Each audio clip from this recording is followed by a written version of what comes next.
Hello friends, আসসালামু আলাইকুম। সবাই কেমন আছেন আমার প্রিয় আপু এবং ভাইয়ারা? সেটা তো আমি জানি না। আশা করছি আল্লাহর রহমতে আপনারা সবাই ভীষণ ভালো আছেন। আলহামদুলিল্লাহ, আমিও ভালো আছি।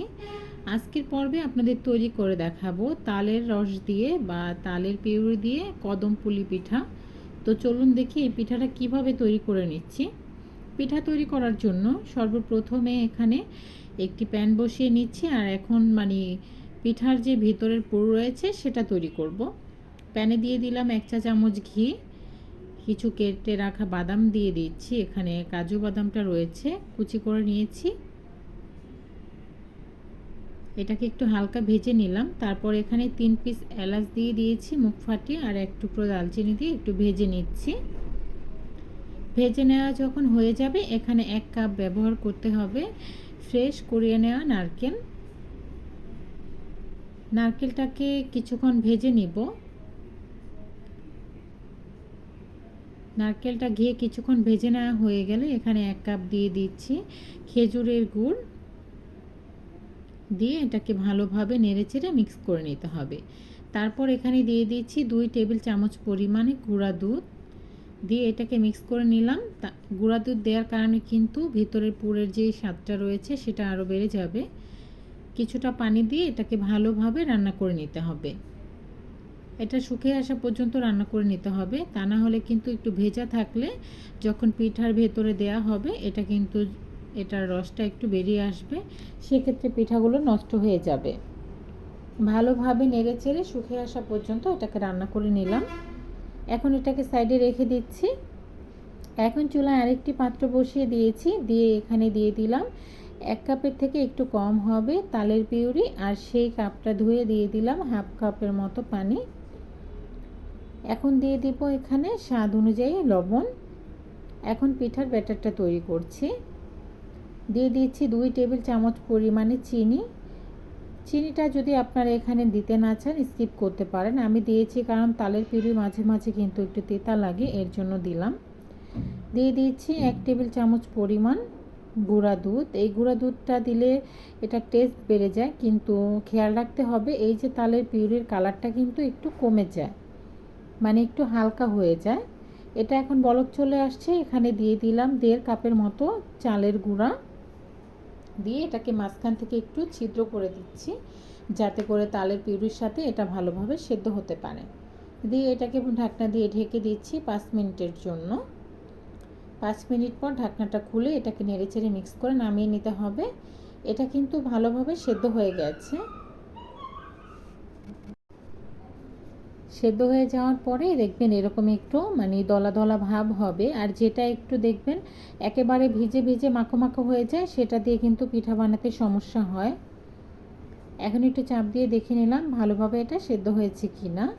এখন এটাকে ভালোভাবে মথে নিতে হবে। একেবারে সফট একটা ডো তৈরি করে নিতে হবে। যদি ভালোভাবে এটাকে মেখে ডো তৈরি করেন সেক্ষেত্রে হবে কি পিঠা বানানোর সময় এটা কিন্তু ভেঙে যাবে না। এই তো মাখা হয়ে গেছে দেখতে পাচ্ছেন। এখন এটাকে আমি লিচি কেটে নিচ্ছি। সবগুলো পিঠার সাইজ যেন একই রকমের হয়, এর জন্য মেজারমেন্ট কাপের যে 1 টেবিল চামচটা রয়েছে সেটা দিয়ে এরকম করে আমি লিচি কেটে নিলাম। 1.5 কাপ চালের গুঁড়া দিয়ে এখানে আমার 24টার মতো পিঠা হয়েছে।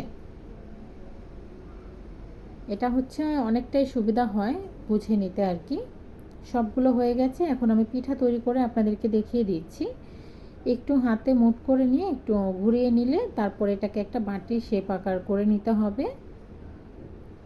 খেয়াল রাখতে হবে সাইডের যে অংশটা রয়েছে সেটা একটু পাতলা করে নিতে, তাহলে ওটা কিন্তু একসাথে এসে জমা হবে, এর জন্য সেক্ষেত্রে আর কি ওই জায়গাটা ভারী হয়ে যায়, সেটা খেয়াল রাখতে হবে।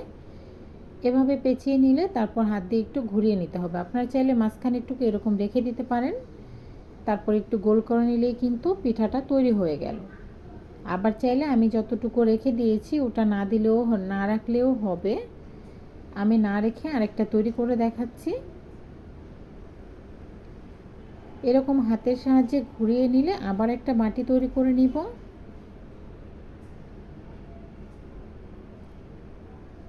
বাটি তৈরি করে নেওয়ার পরে ভিতরের যে পুর রয়েছে সেটা দিয়ে তারপর এটাকে মুখটা সিল করে দিতে হবে।